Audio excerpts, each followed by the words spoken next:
All right, let's just pause it right there. See that tall, stately-looking, pious, prayerful seminarian? Yeah, that's me, most of the time. You might be wondering how we ended up here.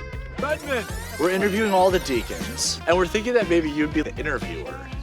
Okay. Yeah, we have 13 deacons. 9 of them are studying for the Archdiocese of Milwaukee. It's remarkable. We want you to meet them. Are you giving the interview? Oh, you are? We have to test their mettle and see what they're really made of before they become priests. Giving Redmond authority over this video, probably a bad idea. How do you really know that God is calling you to be a priest?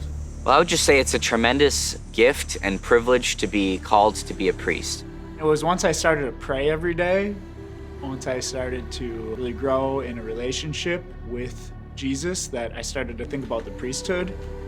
And yeah, it freaked me out. It freaked me out.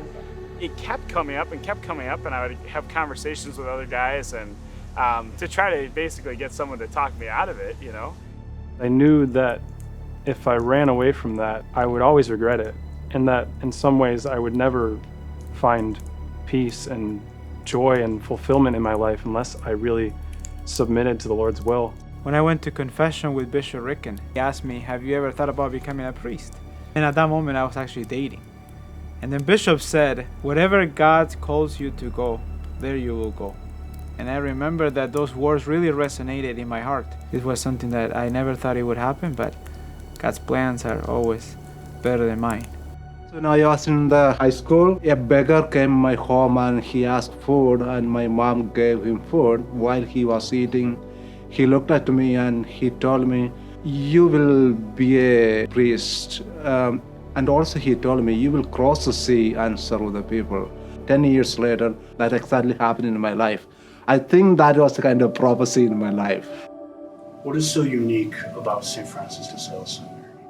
In a unique way, I'd say St. Francis is a home. It's just one big house. You know, we've got these long open hallways, and most people's doors are open. You can just stop on in and say hello. No matter how the difference that we have and from where we come from, there is a common denominator that is Christ. You get that sense of like we are journeying together from the same community. Yeah, and you know you're not alone in that. You know the church is there upholding you. There's something unique that you're serving alongside men who will be priests in the next county over or within an hour's drive for the rest of your life. This is not just bonds of friendship, brotherhood that we have here, but that we know we'll have for the rest of our lives.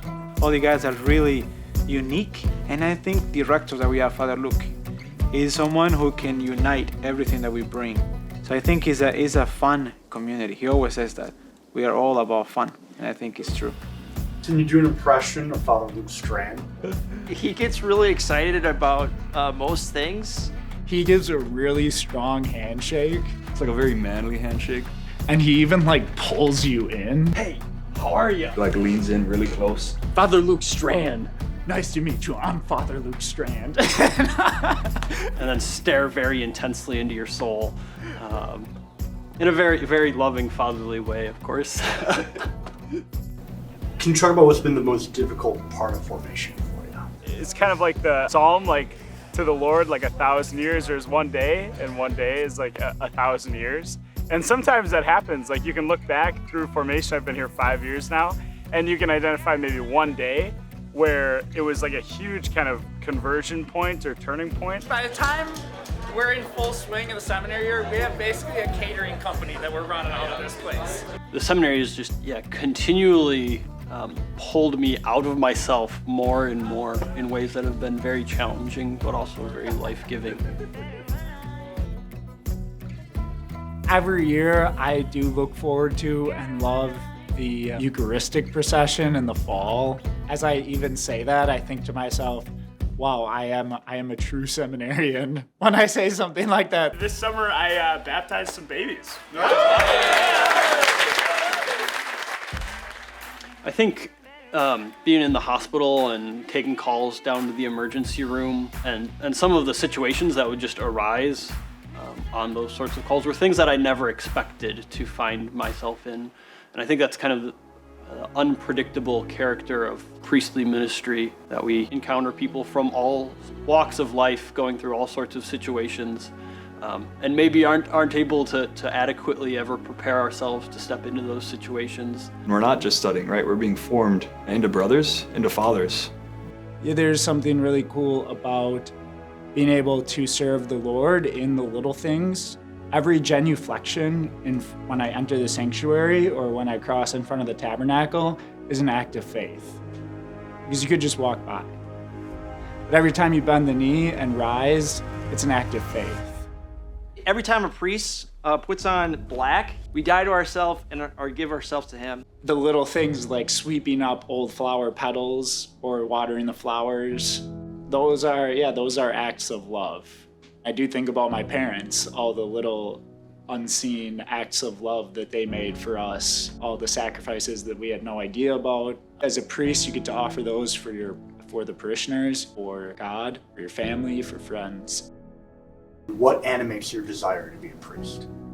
I think we have a lot of work to do to bring people back and build those bridges with people, to recognize that there's something special there about being Catholic in a world that becomes increasingly secular. We're there for the weddings, we're there for the baptisms, but I think it's really important for us to be there in the struggles. That really is where a lot of my draw comes from, is I know how much the Lord has done in my life, and so I want to really help other people experience that.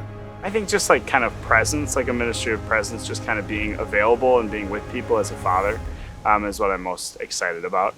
Does celibacy still make sense in today's world? I think there's a lot in today's world that views religion as something therapeutic or as something that kind of asks the question, what do I get out of this? And I don't know if there's anything that flies in the face of that attitude more than celibacy, because celibacy states kind of very clearly that there's more to this life than this world, that I'm made for something more, that I'm made ultimately for life in relationship with God. Today, more than ever, we need celibate men and celibate women.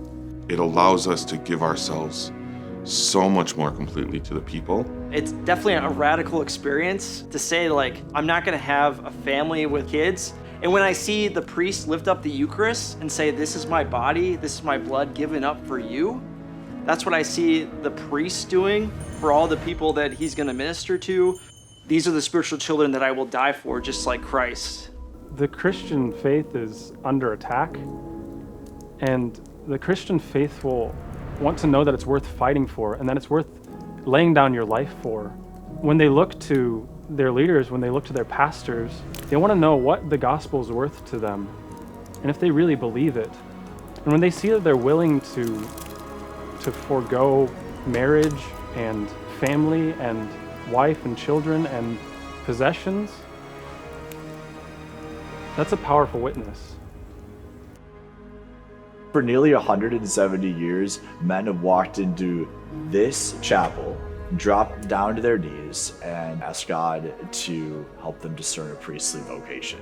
Over 4,000 have been ordained priests, and over 50 have been ordained bishops, and thousands and thousands and thousands of men have come to this particular place to be formed by God into priests of Jesus Christ. This place matters. There's a theology of place. It's a place of home. It's a place of family. It's a place of fraternity. It's a place of community. It's a place of encounter with God and others. And this place matters.